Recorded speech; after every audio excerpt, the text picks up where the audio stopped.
My name's Gregg Braden, and I'd like to welcome you to this very special presentation of Missing Links, the deep truth of our origin, history, destiny, and fate. We have been taught, we've been steeped in the belief that civilization began about 5,000, maybe 5,500 years ago with ancient Sumeria. And from that point in time, there has been a linear progression to the point where we are today. And we're taught that we are the most sophisticated civilization that has ever graced the face of the earth. The problem is, the data doesn't support that story. The data doesn't support the story. So what you're seeing on the screen right now is you're seeing an image of the line of history, the timeline of history that was being used when I was in school. And I asked my history professor, I said, what happened to the left of Sumeria? What happened before that 5,500 years? And I remember my professor said to me something very powerful. It triggered something within me. He said, don't worry about anything to the left. He said, that's not important. He said, history began, civilization began 5,000 years ago. And I said, what? I said, you mean we don't know what happened before that? I said, that's the place for me. That's where I want to be. That's where I want to look. And I have spent much of my adult life exploring the new archaeological discoveries that are now overturning these ideas of history and civilization and where we began. So if you will look to this chart, what you're seeing is the timeline of what we have been led to believe. You see ancient Sumeria, ancient Egypt, and everything, the Maya, the Inca, the Aztec, the Olmec, the Toltec, everything is more recent than that. Greece and Rome, as old as they feel to us, they are all more recent. I have personally had the opportunity now to document some of the new discoveries that are telling us that civilization is much, much older. For example, what you're seeing right now, this is an image of me in 2010 documenting a new site in northern Peru. And this site is rocking the world of history, of archaeology, because it is now documented to be the single oldest technologically advanced civilization in all of the Americas. In all of the Americas, it's older than the Inca, than the Aztec, than the Olmec, than the Toltec. It's older than anything in Mexico, older than anything in North America. It is called Corral. Corral, C-A-R-A-L, Corral, Peru. Corral is a mystery to us because we've been taught that civilization began 5,000 years ago. Interestingly, that's when this one ended. Corral collapsed 5,000 years ago, and what the dating now is showing us is that it thrived for 2,000 years before that. It's 7,000 years ago. So if this were the only place where the data does not fit the traditional story, maybe we could call it an anomaly. But what's happening is there are so many anomalies that scientists and historians have set aside. And they said, well, you know, these archaeological discoveries don't fit our story. We'll come back and look at them later. Now, there are so many discoveries to come back and look at that the discoveries are telling a new story. And that new story is what we're talking about right here. Corral was a technologically advanced civilization. It is about 150 acres, so it's a large site. 5 pyramids, 3 circular plazas like the one you're seeing in the image right now, and a tremendous amount of information in a non-written form. So they weren't using writing, but they were using symbols and geometry to tell us that they understood the cosmos and they understood their relationship to the cosmos. The astronomical markers that remain in Corral today are indicating relationships that were not even known in the Western world until the 20th century, yet this was 7,000 years ago. How did they know? Where did they get their information? So when we think about Corral, that confirmed date, 7,000 years, it's old, but it's not the oldest. Now, I know there's been a lot of controversy around the discoveries that have been made in Egypt over the years, and I've worked with some of the researchers who've done beautiful work on pushing against the mainstream history and the mainstream classrooms and the mainstream textbooks that tell us about what really happened in Egypt. And specifically, one of the best preserved places in Egypt is the Giza Plateau. This is where we find the Great Pyramid as well as the Sphinx? Well, as a geologist, I'm a degree geologist, and I've been fascinated by what has happened with the Sphinx for this reason. The traditional dating of the Sphinx has been about 4,400 to 4,500 years before present. So we're told that that is when the great pharaohs built this structure. The problem has always been that the Sphinx is constructed of material, of rock that is in situ. In other words, it's not made of blocks that were brought in from another place. It was carved out of the natural rock, out of the Mother Earth. And because of that, what we find on that rock, we know happened in that place. It didn't happen somewhere else. Well, here's where this gets really interesting. The erosion that we see on the shoulders and on the back of the Sphinx, we've been told for years that it was from wind, high amounts of wind over long periods of time. That's called aeolian erosion. Well, when geologists from Boston University, and specifically Robert Schoch, when he went in and began examining these erosion marks, what he found as a geologist, he's actually a stratigrapher and a paleontologist, I believe, are the two terms that he uses to describe his expertise. What he found is that the erosion is actually not made from wind, it's made from water. It's not aeolian, it's called fluvial erosion, made from tremendous amounts of water moving quickly over long periods of time. That's where the story of the Sphinx gets really interesting, because there has not been vast amounts of water moving quickly over long periods of time for a very, very long time. But the scientist, Robert Schoch and his team, this was their conclusion. They published this in peer-reviewed geologic journals. And the interesting thing was the geologists said, sure, it's obvious. We have no problem with this conclusion. The geologists, the historians, have a terrible problem with the conclusion, because the conclusion says the last time that kind of water was moving through Egypt, where the Great Sphinx is between 8,000 and 12,000 years ago. Now, that messes up all the history books. However, that is what the science is showing us. 8,000 to 12,000 years ago, the Sphinx would have already had to been in place, which means maybe it was built even before that for the water to begin the erosion. In his own words, I just want to share with you the words of Robert Schoch. He said, quote, "I came to the conclusion that the oldest portions of the Great Sphinx must date back to an earlier period, at least 7,000 years, and maybe as early as 9,000 years ago, to a time when the climate was very different and included more rain." So what we're talking about are anomalies in the archaeological record as we have been asked to embrace that record in the past. But I'd like to cut to the chase. I want to spend a little bit of time on the oldest technologically advanced civilization that science has now agreed is a technologically advanced civilization, and they've agreed upon the dates. It's a very mysterious site. It's located in southern Turkey near the Syrian border, which makes it a very difficult place for archaeologists to get into right now because of the war that's happening there. It is called Göbekli Tepe. Göbekli Tepe. And it is a site that has been on the radar of some archaeologists for some time.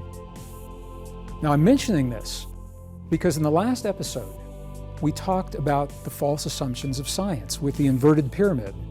One of those false assumptions was the assumption that civilization began 5,000 years ago. This is important because when we ask ourselves, who am I as an individual? Who are we collectively? And we look at where we've come from. We've been conditioned to think in that box, to go back only 5,000 years.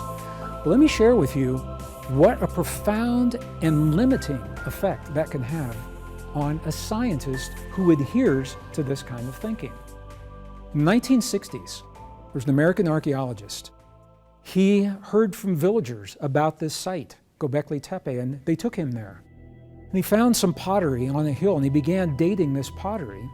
And the dates for the pottery came back so old that the scientists said they can't be right because civilization is only 5,000 years old. That is what we've all agreed upon.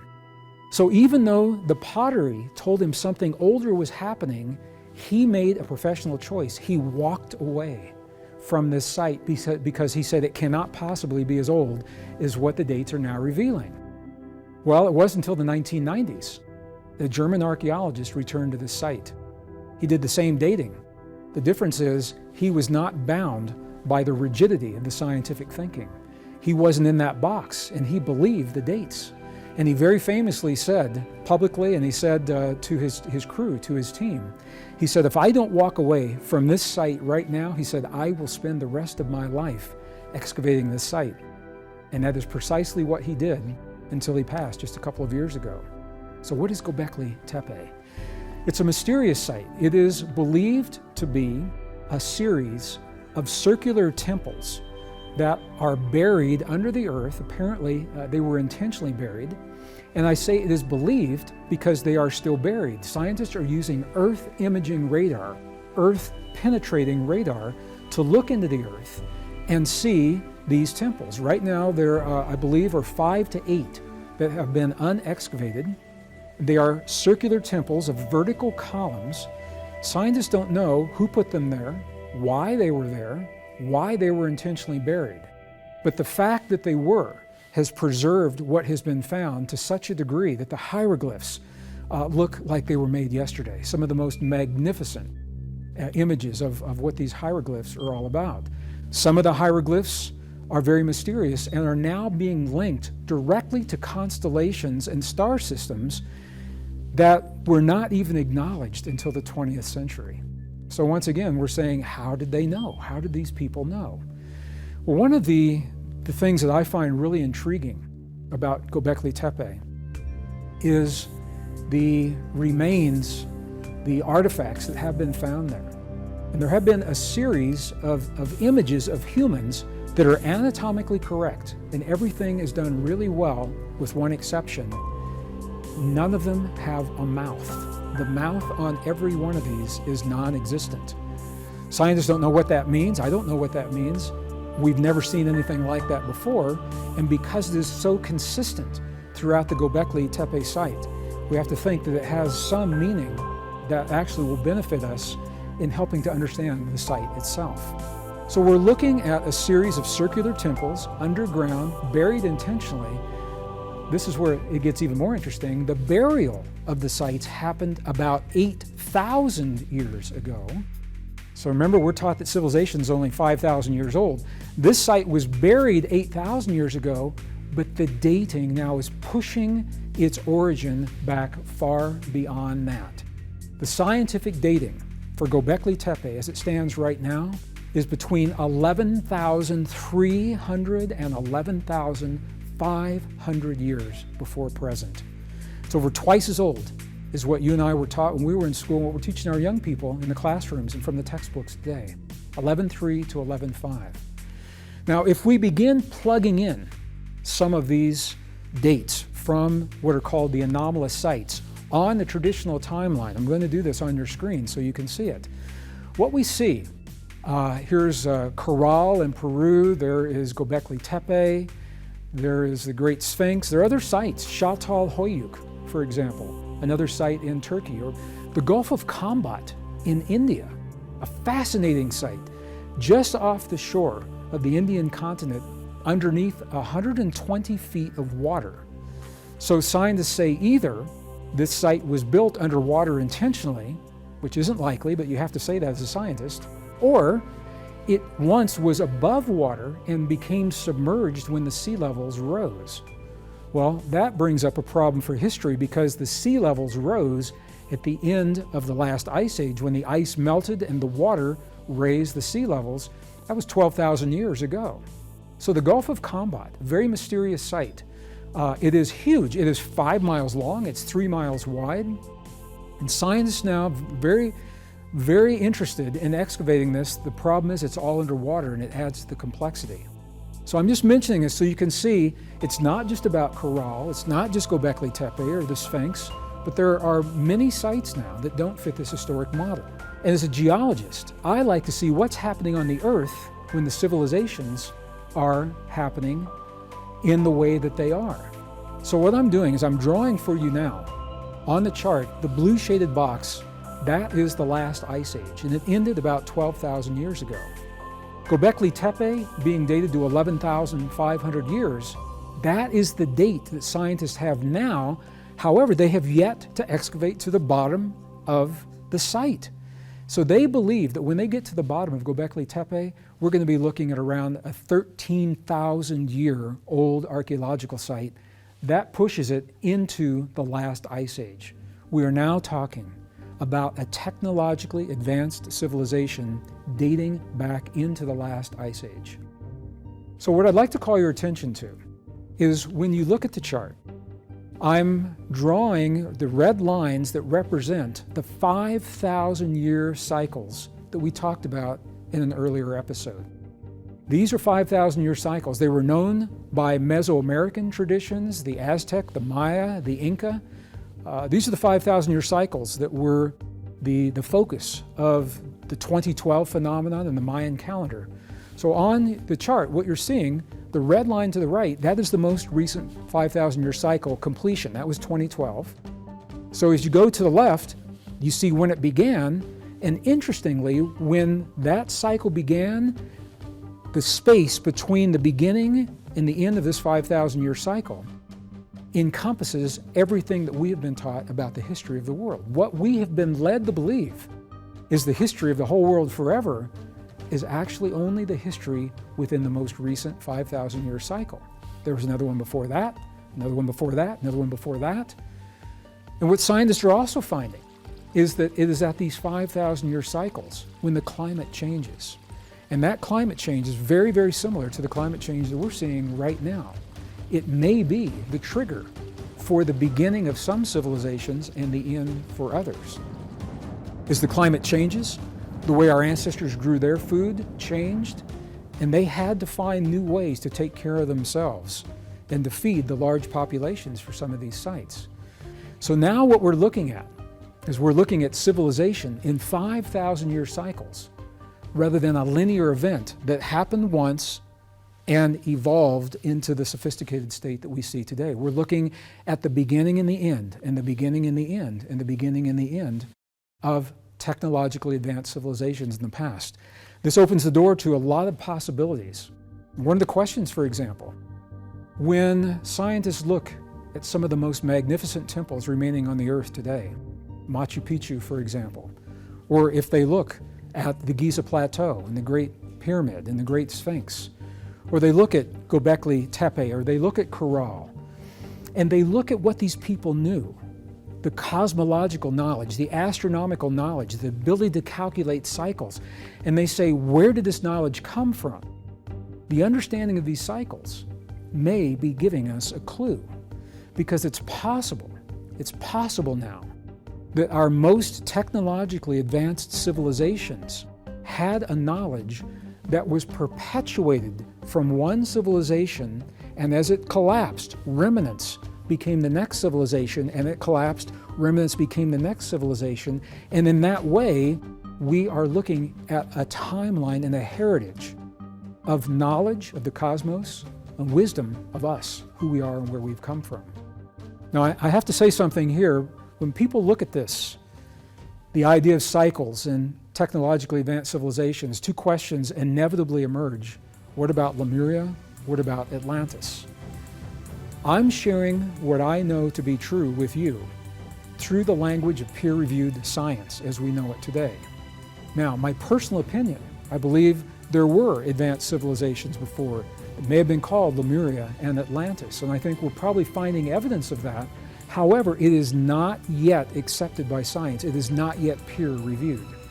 So I want to mention that, and this is important, because in our next episode, we'll take the exploration of our past back even further in time, to a time when modern science tells us that all that existed were the microscopic precursors of ancient amoeba. The question is, how do we explain sophisticated artifacts that we find linked to that very same point in time, to that same time in history, and the growing body of evidence that simply does not fit the traditional story of our past? I want to thank you for joining me for this program today, and be sure to tune in for our next all-new episode of Missing Links, the deep truth of our origin, history, destiny, and fate.